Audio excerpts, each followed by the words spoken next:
These are my knockers. This is an essential tool to ricing. You need it. You can't rice without it. Not all rice beds ripen the same. Some of them ripen faster. You have to get into the lake and you have to really check the rice bed, because what my partner told me is that the rice waits for no one. Now, as a knocker, you always want to check that you're not knocking too hard. And this is what I learned from the rice chief here, that you look at your Manomin and you look at the Manomin and make sure that it's fully grown all the way. So you look at your Manomin, and then the final test is grabbing a few pieces and seeing if they sink. And that's essentially how you reseed too. So you take this. Now, these seeds sink, so I'm not knocking too hard.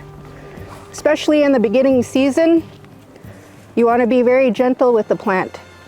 Very gentle. It's our medicine. So we want to make sure to take good care of it, because it takes good care of us every year. Mani Doog gives you everything that you need. So by the end of the season, Mani Doog gives you what they wanted you to have.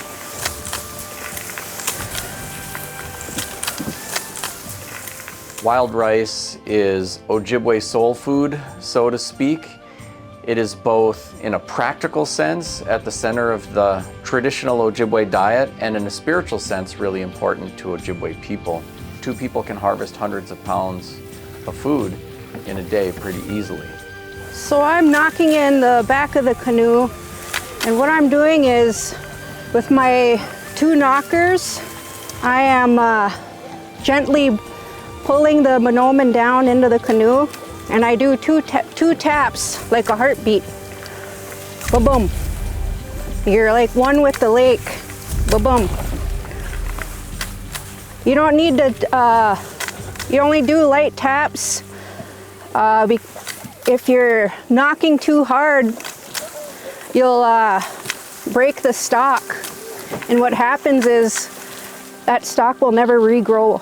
It'll never come back. So that's the importance of being gentle, being respectful, and finessing the Manomin into the canoe. Harvesting rice by hand requires skill, patience, and respect for the water and the rice itself. This is a superfood. It is loaded with nutrients and a staple food, so people ate wild rice all the time. The Great Lakes area, abundant in wild rice, and it is incredible how efficient it is to produce food with this product. So if you want to feed people, that's how it's done. After the harvest, we learn about the intricate process of drying, parching, and winnowing the rice, a tradition passed down through the years. Babi tawagijik nindijinakaz, macha abed ndigu. Minisanakwang nindunjaba, gamatawang gagamag, minawa bakwa manumene kaning, indushkune gunning. My name is Macha Abed. I'm from East Lake. I'm a member of the Sandy Lake Rice Lake Band. We're here at the 1855 Sandy Lake Indian Reservation. One of our favorite places to harvest Manomin. And we wanted to show that you can pretty much process your Manomin wherever you're at, as long as you have your gear ready. After the ricers have got off the lake and spread out the rice to dry for a little while, Mira Shejama Jatawa Oojinakadeg Gadasagewin. And after that, they start the process called parching the rice. And generally it involves the kada kick in traditional fashion, the 3-legged cast iron kettle. One of my favorite parts of Manomin is the processing it. And sitting in front of the kettle all day parching it is a great way to pass time. You can visit with your friends, family, relatives.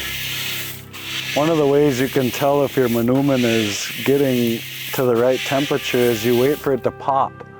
If you've eaten Rice Krispies before and you pour your doo-doo shabu in there, you can hear it kind of going. You don't want that with your Manomin, because that means it's popping and your fire is a little bit too hot. So when you're spinning it, you're just spinning the Manomin around there to transfer the heat equally throughout the kettle.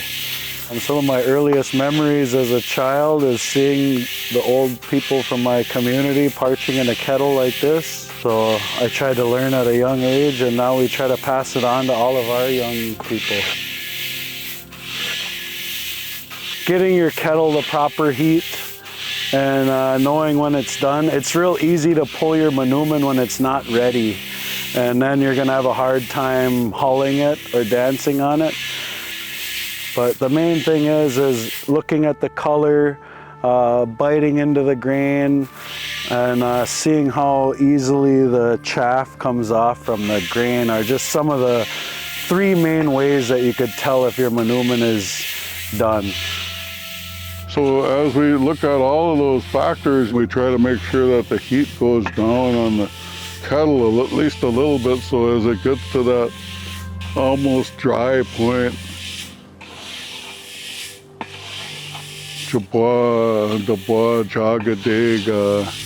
meal, we like to pull it off.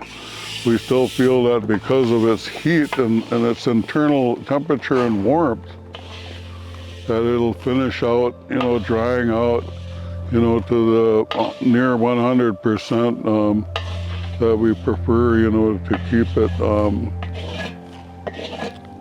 through the next processes and, ultimately to store as a food source.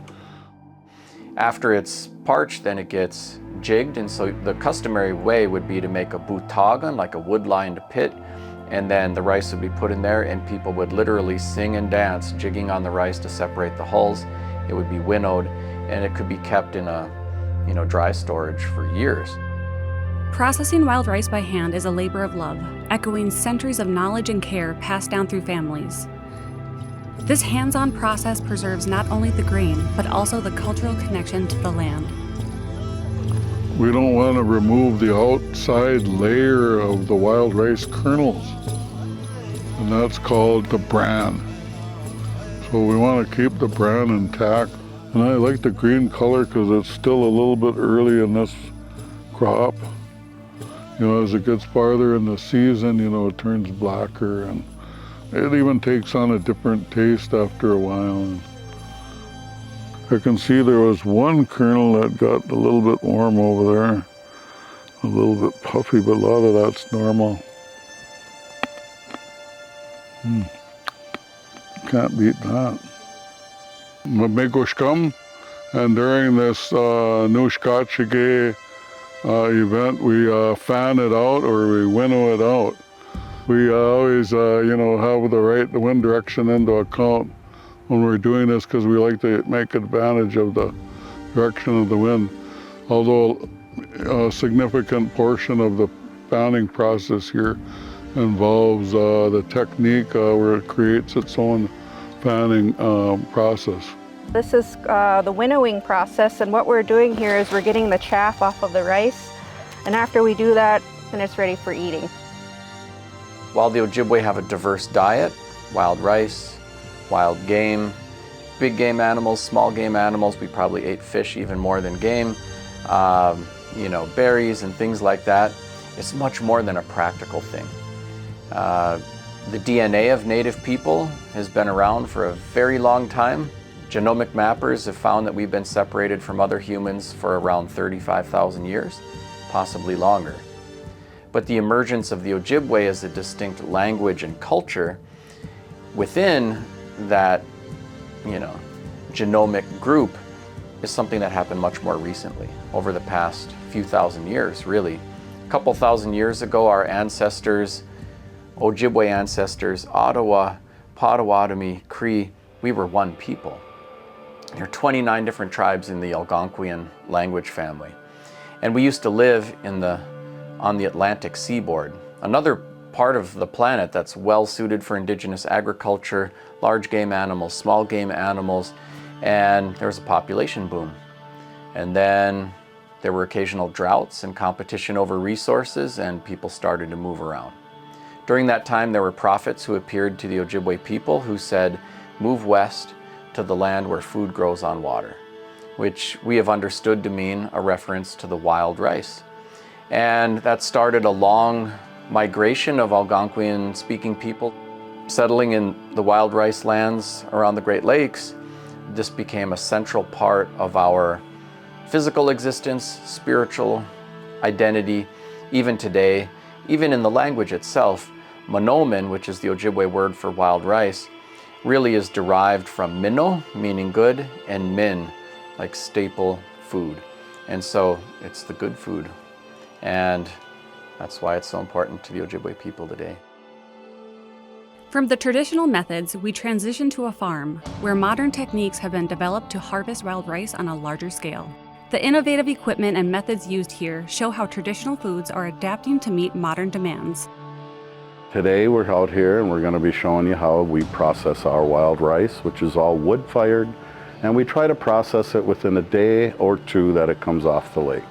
As we take the inventoried product and we bring it to our bins and we empty them all out, basically do an inspection, make sure there's nothing in it that shouldn't be, and then we shovel it into the parchers so that we can start the fires and start the processing. And this is the most crucial point of wild rice processing, is the man or woman that's in charge of parching, because they're like your chef. They're the ones who make it right.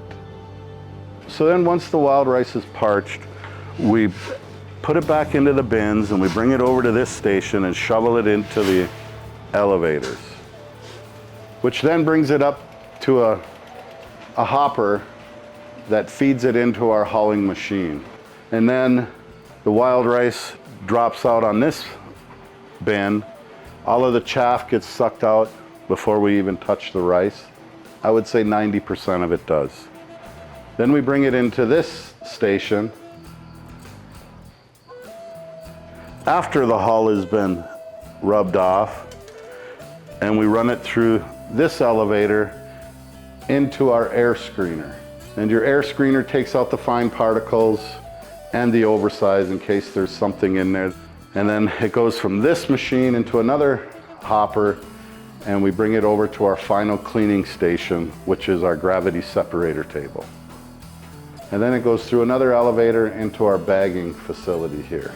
And we bag it in 50-pound bags, and then we stack it out there on pallets. I'm really particular on how our wild rice turns out. And rice processors are just like any type of miller or like a beer maker or wine maker. They all have their own techniques. Despite the differences in approach, both traditional and modern methods honor the importance of wild rice in Indigenous culture. Wild rice remains more than just a food. It's a symbol of survival, a link to heritage, and a reminder of the sacred relationship with nature. The demand has only increased as this food has been flowing into supermarkets and things like that. There are a couple of issues with regard to wild rice, both how it's harvested and even produced, that are contentious. So first is, wild rice naturally grows in muddy-bottomed lakes and rivers throughout this area. And it is technically a grass that just grows in the water. However, there have been experiments at trying to cultivate it. Now, growing rice, wild rice, or white rice really requires flooding a field, planting your product, and then typically now, then they drain the field and run big combines and harvest all of the rice. Despite the differences in approach, both traditional and modern methods honor the importance of wild rice in Indigenous culture.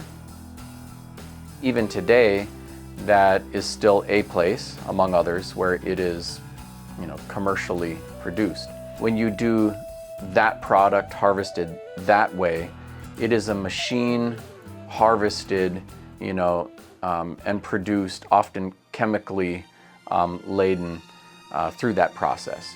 However, it has customarily been labeled wild rice. It's not really wild.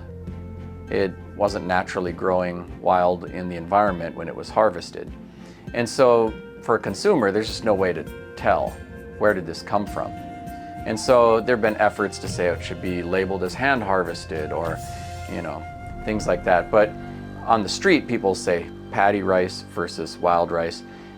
To the trained eye or to somebody who's used to eating wild rice, you can just tell the difference because the paddy rice generally is darker, harder, takes longer to cook, and so forth. So tribes have been really concerned about what this means for the health and vitality of wild rice. Controlling food is controlling people, and as tribes have tried to exert sovereignty, this is an important dimension of it. Controlling the production of our own food, access to our traditional foods. It's not just about being recognizable to our ancestors, although of course it's about that too. It's about controlling what we eat and where it comes from. I think the other things that are really significant to know about are that climate change is having a profound effect on wild rice. And if you think about during the last major ice age, the glaciers scraped all the topsoil off of what we often call the Canadian Shield country. And now with climate change, wild rice also needs the cold winters, and the short hot summers. It needs stable water levels. And so the construction of a dam is extremely disruptive for wild rice vitality. Fluctuations, major changes in weather patterns are also extremely dangerous for wild rice production. And the changes in temperature cycles are really damaging. So what we have seen already, the historic range of wild rice, it used to grow all the way down in Missouri. And today, even the Wisconsin beds have been struggling. Some of the best wild rice places on planet Earth have been struggling mainly because of climate change. And while northern Minnesota, where we are for this interview, still has some of the best wild rice beds on planet Earth, we are worried. The range of wild rice can only go so far north before you hit Canadian Shield country and you don't have numerous muddy-bottomed shallow lakes and rivers. And so the range of the wild rice has been compressed and diminished and continues to be because lots of things also, like just the human development, people are pulling up the wild rice because they want a nice dock and a nice beach, and the chemicals in the water and other things are impacting wild rice too. So climate change poses potentially even an existential threat to wild rice. And if you are the people of the wild rice, it does something to your identity. And I think this is also something about the native experience that might not be deeply understood by the rest of the world. We have a very different way of looking at things. Anakobidjigan is our word for great-grandchild and great-grandparent. It spans 7 generations. So 7 generations ago, our people were having a hard time going through treaties and dealing with things. And they were thinking of us today, and they thought, what will they need? And they thought, we will need land. We will need clean water. We'll need our language, our culture, each other. And against all odds, we still have those things. So when we think 7 generations into the future, no one's going to remember my name no matter how many books I write. But what are people going to need? And they're going to need the very same things. So we should be taking actions today, like if our language and culture are here, if the wild rice is still abundant in our area, if our people still have clean water and land to live on, like all our strivings are worth it. So we should be taking the actions today that are looking out for them 7 generations from now, rather than what my stock portfolio looks like. Thank you for joining us on this journey through the rich and vibrant tradition of wild rice harvesting in Minnesota.